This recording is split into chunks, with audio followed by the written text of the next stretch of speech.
हाँ जी, आज ट्रिग्नोमेट्री में हमारा टॉपिक है T ratios of 270 degree minus theta.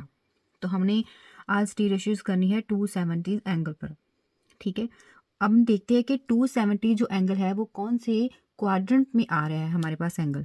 तो यहाँ से जब हम स्टार्ट करते हैं हमारे पास आता है 0 डिग्री, यहाँ पर आता है 90 डिग्री, इतना एंगल भी 90 है, 90 हो जाएगा हमारे पास 90 प्लस 90 180, एंड ये भी 90 होता है।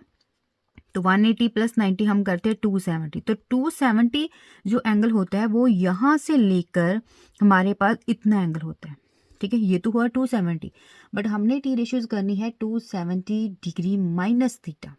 ठीक है, यहाँ पर तो 270 है, तो 270 माइनस, ठीक है, हमारे पास क्या है 270 माइनस, माइनस मीन्स जो हमारे पास थीटा है ना वो थीटा 270 से कम होगा, 270 से कम होगा। तो क्या हो सकता है, हम कह सकते हैं 200 डिग्री हो सकता है, 250 डिग्री हो सकता है, 180 से हम ज़्यादा ले रहे हैं यहाँ पर। तो और क्या हो सकता है, 190 डिग्री हो सकता है, ऐसा कुछ भी एंगल हो सकते हैं, और भी कई हो सकते हैं। हाँ ठीक है, यहाँ से लेकर यहाँ तक जो एंगल होंगे मीन्स 180 जो डिग्री है इससे वो एंगल ग्रेटर होगा, बट 270 से वो एंगल लेस होगा। तो ये कुछ भी एंगल हो सकते हैं। ठीक है, तो हमें ये मालूम चला है कि 270 यहाँ तक है। ठीक है, और उससे कुछ जो माइनस हो रहे हैं एंगल, तो वो हमारे कहाँ पर आएंगे, इस थर्ड क्वाड्रेंट में एंगल आएंगे, ये वाले। ये हमारा फर्स्ट हुआ क्वाड्रेंट, सेकंड क्वाड्रेंट, एंड ये हमारे पास है third quadrant, 270 degree minus theta. तो 270 डिग्री माइनस थीटा आ रहा है हमारे पास थर्ड क्वाड्रेंट में।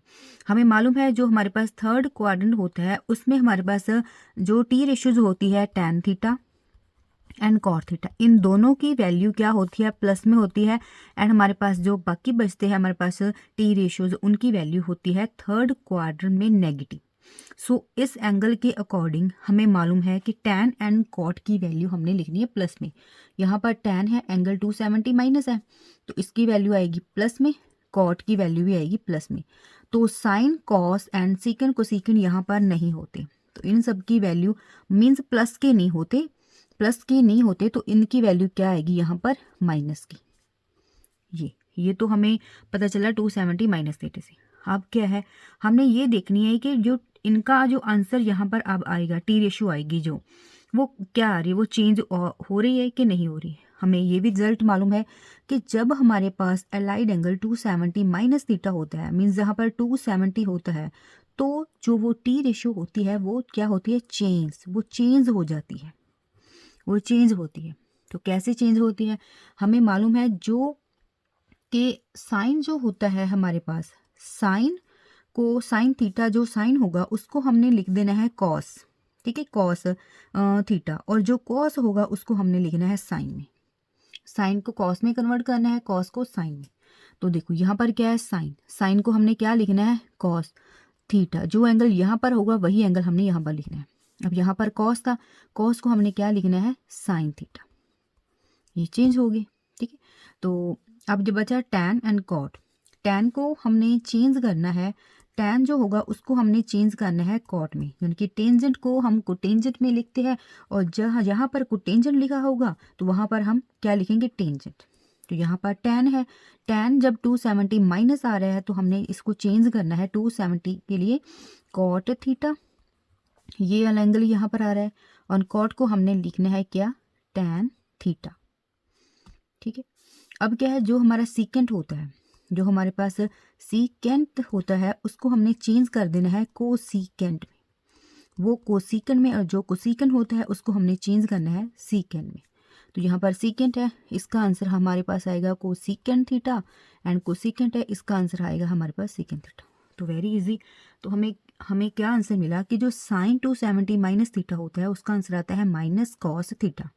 माइनस हमारे पास क्यों आई, क्योंकि हमें मालूम है कि 270 माइनस थीटा आता है थर्ड क्वाड्रेंट में, एंड थर्ड में साइन की वैल्यू नेगेटिव होती है, तो यहाँ पर नेगेटिव आएगा, तो नेगेटिव आया, और 270 करके हमने क्या, साइन की टी रेशियो चेंज करके कॉस थीटा लिख दिया। कॉस 270 माइनस थीटा आ रहा है माइनस के sine theta, tan 270 minus theta आ रहा है प्लस के cot theta, cot 270 minus theta आ रहा है प्लस के tan theta, secant 270 minus theta आ रहा है minus cosecant theta, cosecant 270 minus theta आ रही है हमारे पास माइनस के सीकेंट थीटा। तो ये भी फॉर्मूले बहुत इजी है याद करने। अगर आप ऐसे याद रखेंगे कि जो एंगल यहाँ पर दिया गया है वो कौन से क्वाड्रेंट में आते हैं, ठीक है, उससे तो हमने प्लस माइनस के साइन लगा सकते हैं।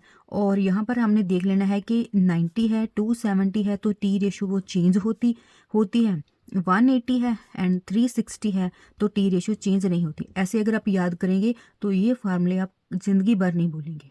तो वो कोई भी कंपटीशन एग्ज़ाम हो तो आप very easy and very fast in फार्मूले को यूज़ कर सकते हो। Thank you.